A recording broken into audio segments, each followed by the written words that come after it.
Da li je ovo bila naša pamet? Nije samo bila naša pamet, nego i naše moranje. Jer smo u okolnostima u kojima smo živjeli bili veoma stisnuti intervencijom bivše američke administracije, koja je pritiskala naše poslovne banke i činila ih neodgovornim prema Republici Srpskoj, spriječila da te banke sarađuju sa našom javnim institucijom, prije svega budžetom i vladom, ali to je vrijeme prošlo. Ja znam da je prošlo. I nećemo više nijednu banku ni htjeti razumjeti, ni htjeti podržati, ukoliko ne bude sarađivala s našim. Na kraju, veoma ozbiljno im poručujem, a znamo ko je iznio.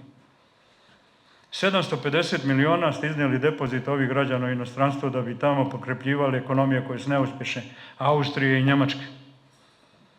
I kupili ste našim depozitima 150 miliona obveznica u inostranstvu. Imate rok od 3 mjeseca da to vratite u Republiku Srpsku. To naše pare. Naš novac. Ne budete li to vrat, zatvorit ćemo se. Ok? Jer mislite da ne možemo? Vi ćete da možemo. Vratite naš novac. To je novac ovih građana. Šta vi mislite, da smo mi budale ovdje? Da vi nama iznosite u ovakvim okolnostima 750 miliona naših depozita i to položite na račune negdje u inostranstvu, da bi ojačale vaše matične banke i vaše matične preduzeće, matične države. A onda pričali kako je Republika neuspješna. Vratite za 3 mjeseca.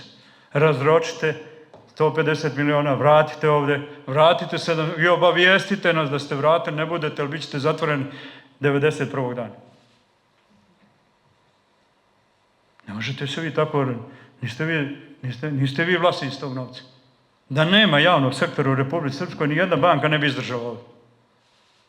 To su naši depoziti, nisu njihovi. Oni ne unose novac, oni iznose novac. Nivo profita koje banka ostvaruje ovdje je normalno. Plasirajte to ovdje.